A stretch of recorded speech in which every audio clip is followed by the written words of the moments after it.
একটা খুব সুন্দর কথা শুনেছিলাম যে সত্য হচ্ছে অনেকটা সার্জারি বা অপারেশনের মতো। প্রচুর প্রবলেম সহ্য করতে হয়, অপারেশনের পরেও অনেক জ্বালা যন্ত্রণা ব্যথা অনেক কিছু থাকে, কিন্তু সেটা সম্পূর্ণভাবে নিরাময় বা কিওর করে দেয়। আর মিথ্যা মিথ্যা হলো পেন কিলারের মতো, ইনস্ট্যান্ট রিলিফ দেয়, আরাম দেয়, কিন্তু একটা সাইড এফেক্ট থেকে যায়। নমস্কার, আমি সন্দীপ গুপ্ত, হাঁস জারু চ্যানেলে আপনাদের স্বাগত। আজ আপনাদের একটা সত্য আর মিথ্যার গল্প বলবো, আর গল্পের শেষে আমার কিছু বক্তব্য রাখবো। অনেক দিন আগেকার কথা, একটা শহরের একটু বাইরে একটা গ্রাম ছিল। সেই গ্রামে সত্য আর মিথ্যা বলে দুজন লোক থাকতো। সত্য ছিল সাধারণ ভালো মানুষ, আর মিথ্যা ছিল অত্যন্ত চতুর, শয়তান এবং বদমাশ। সে সবসময় মিথ্যে কথা বলতো, আর তার মাথায় সবসময় নানা প্যাঁচ ঘুরতো। তখনকার দিনে সবাই কিন্তু সত্য বলতো, সত্য ছাড়া মিথ্যা বলতো না। বিশ্বাস হচ্ছে না? এটা অনেক দিন আগেকার কথা।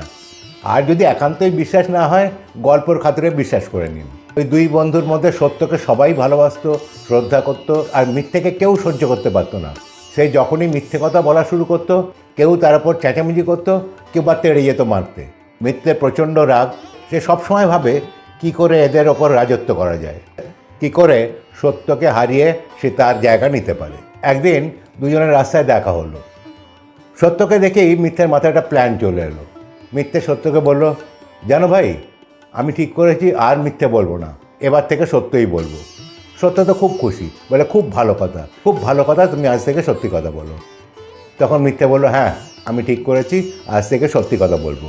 তো চলো, গ্রামের ধারে ওই ঝিলটা আছে, ওই ঝিলে গিয়ে চান করে আসি। ঝিলে গিয়ে একটু সাঁতার কেটে আসি, ওই সাঁতার কেটে স্নান করেই যত পাপ সব ধুয়ে ফেলবো। সত্য খুব খুশি, বলে চলো চলো। দুইজনে মিলে হাঁটতে হাঁটতে সেই ঝিলের ধারে গেল। মিথ্যা বললো, চলো জামা কাপড় ছেড়ে নিই। দুজনে মিলে একটা লম্বা সাঁতার কাটি। দুজনে মিলে জামা কাপড় ছেড়ে অল্প কিছু পরে ঝিলের মধ্যে ঝাঁপ দিল। সত্য অনেস্ট লোক, সে লম্বা সাঁতার কেটে যাচ্ছে। মিথ্যে খানিকটা গিয়েই উল্টো দিকে ঘুরে পাড়ে চলে এলো, আর পাড়ে চলে এসে সত্যর জামা কাপড়গুলো নিয়ে পালাতে লাগলো। সত্যর একটু পরে খেয়াল হয়েছে, সে পেছনে ঘুরে দেখলো মিথ্যে তো আসছে না।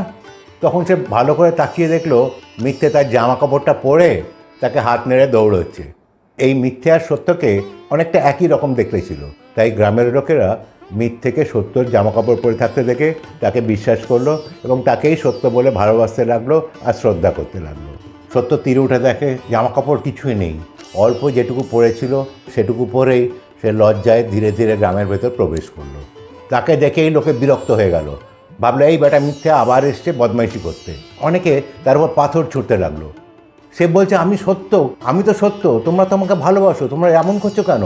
ওকে দেখে সবাই হাসতে লাগলো আর বললো, এই তো এই বেটা মিথ্যা, সবসময় মিথ্যে কথা বলে। এই বলে সবাই তাড়া লাগলো তাকে। সত্য কোনো রকমের প্রাণ বাঁচিয়ে তার নিজের বাড়িতে এলো। তারপর থেকে সে চুপচাপ নিজের বাড়িতে থাকে।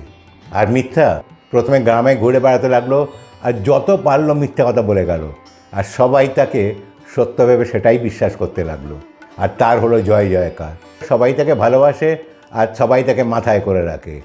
আর সত্য সেই যে মুখ লুকিয়ে বসে রইল, তারপর সে চুপচাপ বেরোয়, ঘুরে বেড়ায়, কিন্তু মানুষের সঙ্গে কোনো কথা বলতে চায় না, কারণ জানে মানুষ তাকে অবিশ্বাস করবে।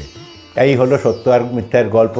আর সেই দিন থেকে আজ অবধি মিথ্যের জয় জয়কার। শেষে একটা কথা বলি, অনেকেই হয়তো কোনো মিথ্যেবাদী এবং খারাপ লোকের পাল্লায় পড়ে জীবনে অনেক কষ্ট পেয়েছেন, কিন্তু একটা কথা মাথায় রাখবেন, মিথ্যের যতই জয় জয়কার হোক, সত্য যদি ঠিক মতো নিজেকে প্রকাশ করতে পারে তাহলে তার জয় হবেই। তাই দুঃখ না পেয়ে চিন্তা করুন এবং বুদ্ধি করে চেষ্টা করুন যাতে আপনি আপনার খারাপ সময় থেকে বেরিয়ে আসতে পারেন। আচ্ছা, আপনাদের কি মনে হয় এর একটা সেকেন্ড পার্ট থাকা উচিত?